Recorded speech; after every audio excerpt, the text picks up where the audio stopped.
"You didn't contribute, so you don't eat," April said, loud enough for everyone to hear. The spoon in her hand hovered over the glazed ham like it was wholly reserved only for those who'd earned their place.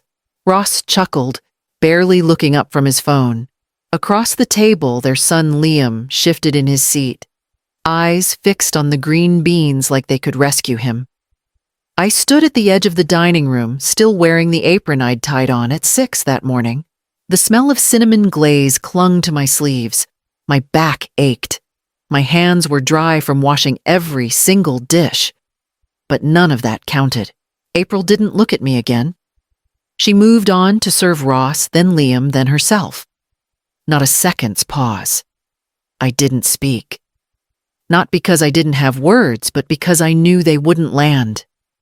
Not here. Not tonight. I walked slowly back into the kitchen, the room I'd spent all day in, and sat on the stool near the fridge. I could still hear the clinking of silverware, the clatter of plates, the occasional burst of laughter when Ross told one of his cheap jokes. Not one person asked where I'd gone. The table I had set, the food I had made, the space I had cleaned, none of it had room for me. I watched the clock. 7:30, 7:40.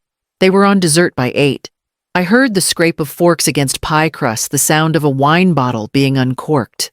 My name was never said. When April finally came into the kitchen for more whipped cream, she didn't even glance my way. Just opened the fridge, grabbed the can, and left again. The back door creaked slightly as the wind pushed against it. I reached over and locked it. Not for safety, just to feel like I still had control over something. Then I stood, poured myself half a cup of coffee, and stared out the window into the dark. And somewhere deep in that silence, something inside me began to rearrange. By the time I stepped back into the kitchen, the house had grown quiet again. Plates scraped clean, chairs pushed back. Someone had turned the TV on in the living room, some loud canned laughter rising above the hum of the dishwasher. I had loaded myself that morning. No one came to check on me. No one asked if I'd eaten. Not even a casual, "Do you want a plate?" I opened the fridge, slowly, careful not to rattle the containers. The ham was picked over the sides, barely touched. But on the second shelf, tucked behind a jar of olives, I spotted the sliver of sweet potato pie I'd made from scratch, no nutmeg, just the way April liked it when she was little. I took it out, grabbed a fork from the drawer, and ate it standing by the sink. No plate. Just me, the cold pie, and the sound of wind rattling against the windows. I used to think these sacrifices meant something. All the Christmases I worked overtime at the hospital, 12-hour shifts on pediatric floors holding babies whose parents never showed up. I missed every carol service, every snow angel every morning, unwrapping gifts in pajamas. I used to tape a note to April's stocking. "Double shift, be home soon. I love you more than all the stars." She used to write back on sticky notes with glitter glue. "Save one baby for me, Mommy. I'll wait up.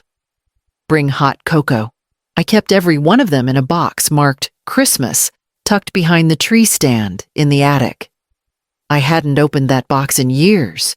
Tonight, all I had was the bitter reminder that waiting doesn't guarantee anything.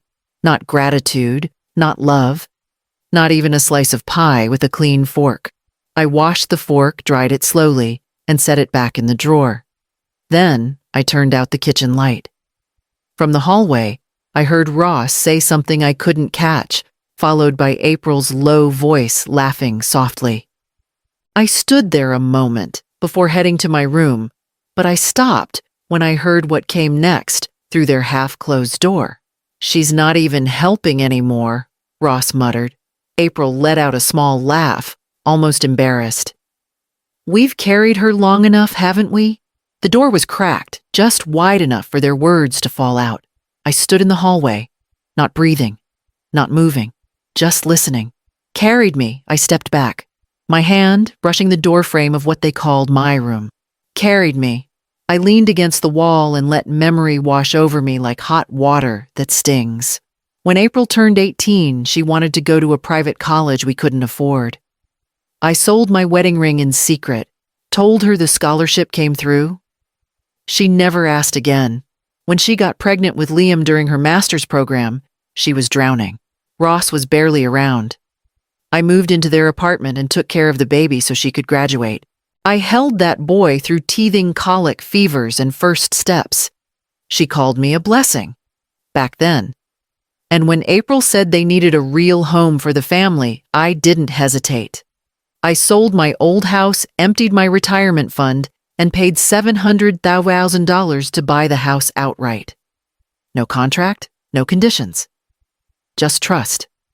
April held my hand the day they got the keys. Whispered, "You'll always have a room here, Mom." I remember squeezing her fingers. I remember believing her. Now the room I'm in doesn't even have a lamp.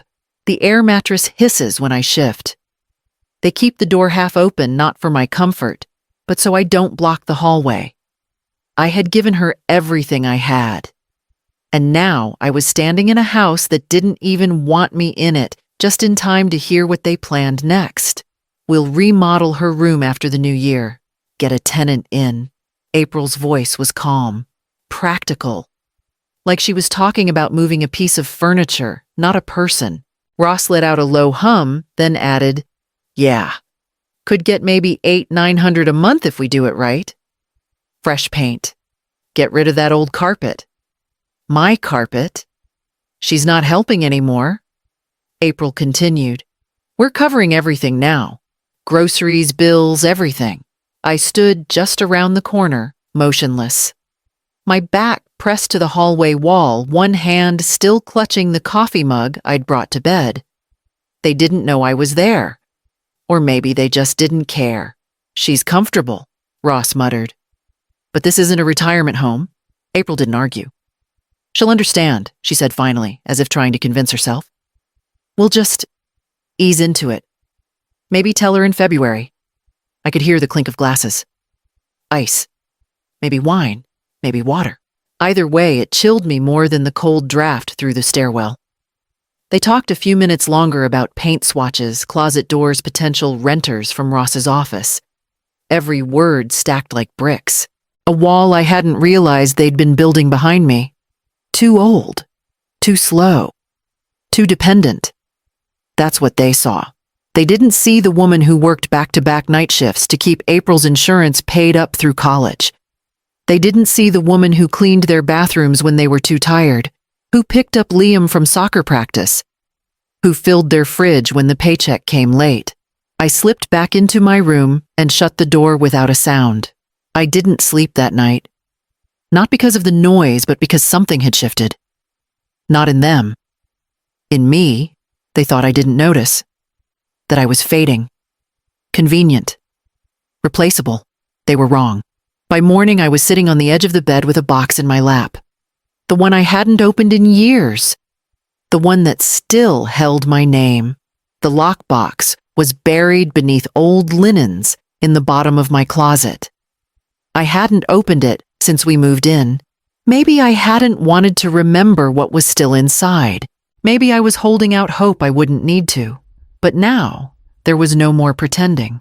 I took the box to the bed and sat cross-legged, careful with the key. The latch clicked louder than I remembered. On top were a few loose papers, birth certificates, my nursing license, old letters from when April was in college. I moved them aside until I found the folder with the tab labeled House, 2021. Inside was everything: the co-signed mortgage documents, the down payment wire confirmation from my retirement account, and most importantly, the quitclaim deed. Still unsigned. Still mine. April had asked me to sign it over after closing. "Just for simplicity," she'd said. "It'll make things cleaner for taxes." I told her I'd think about it. She never brought it up again. Because she assumed I had. Because she assumed I would. I pulled out the latest utility bills, gas, electric, water, and there was my name clear as ever. Every monthly charge. Every auto-pay draft. I had paid the December heating bill without a word. The same day April came home with new patio furniture I hadn't been allowed to sit on.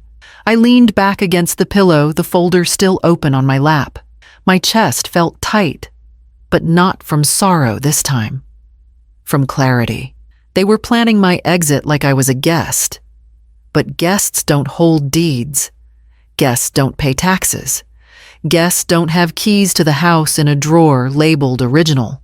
I placed the folder neatly back into the box, closed the lid, and slid it under the bed. I wouldn't fight. I wouldn't plead. That wasn't my way, but I would decide what happened next. And it would start with a message to the only person who had ever offered me refuge, without conditions. I sent the message just after sunrise. "Do you still have that guest room?" It took Darlene less than a minute to respond. "Always. And coffee's on. No questions. No explanations. Just warmth. Something I hadn't felt in this house in years. I didn't need much. A few clothes, my medications, the folder from the lockbox, and my mother's gold locket. The one April used to play with when she was little, tracing her tiny fingers along the heart-shaped edge. I zipped everything into a single suitcase. It didn't take long. Funny how light life becomes when you stop trying to prove you belong somewhere. April was still asleep. So was Ross. The house was still but not quiet. There was a coldness in the air now that had nothing to do with winter. Before I left, I walked over to the tree. There were piles of gifts underneath shiny wrapping paper, glittery bows, store tags still attached. But none of them were for me. I hadn't even bothered to ask what time we were doing presents. I already had my answer last night. I slid my envelope behind the largest box, tilted just enough so it wouldn't be missed. Plain white. No decoration. Just her name written in my careful hand. Inside, a photocopy of the unsigned deed.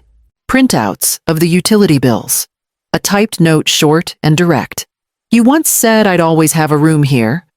I believed you.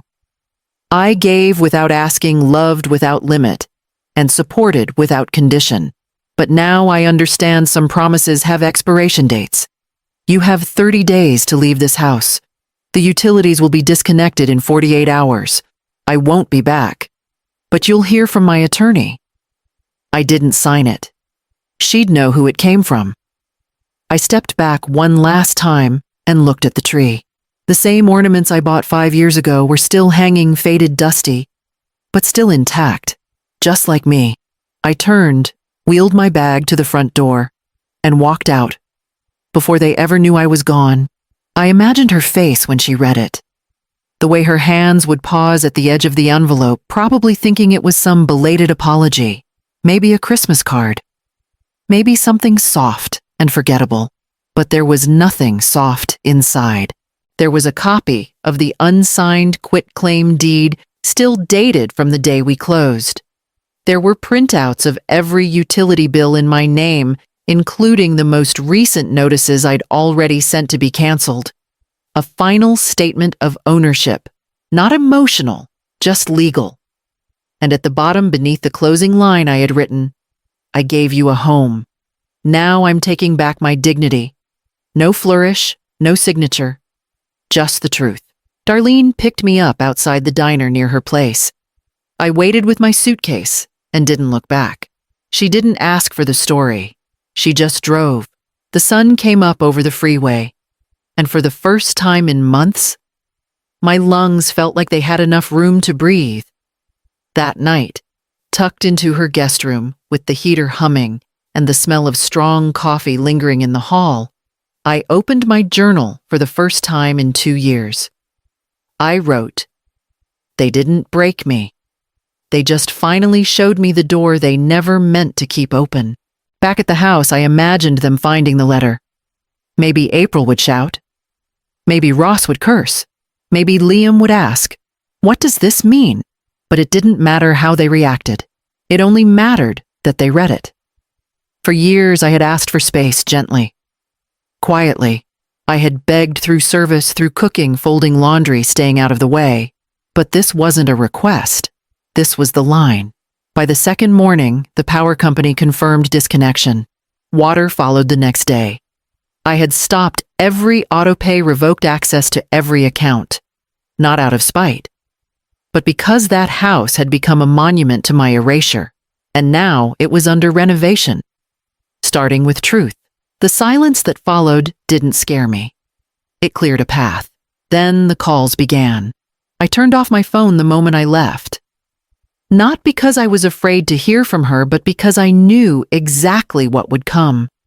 The stages would unfold like clockwork: confusion, panic, anger, guilt. I'd lived too long in that cycle to mistake the pattern. For 24 hours, I let the silence settle. Darlene and I spent the day like old friends who never stopped being sisters. We drank coffee on her porch, folded laundry together, talked about nothing and everything. It felt strange at first having someone ask how I slept, if I was warm enough, if I wanted a second cup, but the strangeness faded fast. It felt like being human again. That night, I turned the phone back on. The screen lit up immediately. 23 missed calls. All from April. I didn't open the voicemail app. I didn't scroll through the texts, but I saw enough on the preview bar to guess the tone. One message read, "Mom, what is this? Call me, please." Another, "This isn't funny. You can't just disappear." Then, if you think this is fair, after everything we've done, I stopped reading. They weren't looking for me. Not really. They were looking for the woman who paid the bills, who babysat, who swallowed her pride every single day for the sake of keeping the peace. But that version of me no longer lived at that address. They hadn't noticed my silence when I stood in their kitchen on Christmas Eve eating pie behind a closed door. They hadn't noticed my absence when I disappeared upstairs night after night, carrying their burdens in a house where I was no longer invited to sit. Now they noticed, but it was too late. I put the phone down and walked into the kitchen where Darlene was stirring a pot of stew. She handed me a spoon without asking anything. I smiled and took it. Back at the house, April was scrambling. Me? I was just getting started. The first night in Darlene's spare room, I slept through the dark without waking. No footsteps above me, no whispered judgments through thin walls. Just stillness, warm and undemanding. In the morning, I padded to the kitchen in my robe. Darlene had already set out 2 mugs and a fresh pot of coffee. She didn't ask me to explain anything, didn't offer unsolicited advice or backhanded comfort, just poured and handed me a cup like we'd done this 1,000 times. I took a sip, still bracing out of habit, but there was no sting, no flinch. Just the rich, full taste of something made without expectation. We sat in quiet for a while, the kind of silence that doesn't press on your chest. After breakfast, I wandered into the small sunroom and opened my journal. It had dust on the cover. The last entry was dated over a year ago. A grocery list mixed with apologies I never gave voice to. I turned the page and wrote, "I was never a burden. I was their safety net." They just resented the weight. I stared at the sentence, letting it sink in. They hadn't carried me. I had held them up for years, invisible under the weight of their needs. I had made their house run not with money alone, but with all the unseen labor they were so quick to discount. April hadn't wanted a mother. She had wanted a resource.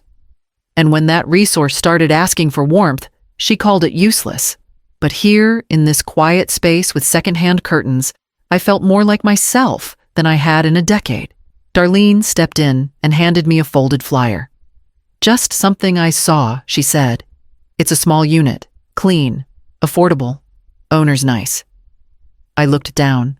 A rental listing, close to the park, 1 bedroom, sunlight. I didn't need much, just peace, and maybe a stove to cook on again. I set the flyer beside my journal, poured a second cup of coffee, and exhaled like I'd been holding my breath for years. By the next week, I had a key in my hand. 30 days came. I received a brief notice from their lawyer confirming the keys were dropped off with a real estate agent. No apology. Just logistics. They moved out as quietly as I had, and that felt right. We were done being loud in each other's lives. I didn't go back to the house. But I didn't let it go either. Instead, I met with a property manager Darlene recommended. A week later, a young woman named Tasha stood at the doorway holding her daughter's hand. Nervous, polite. She worked full-time at the hospital and needed a place close to the bus line. She walked through every room slowly, asking questions with care.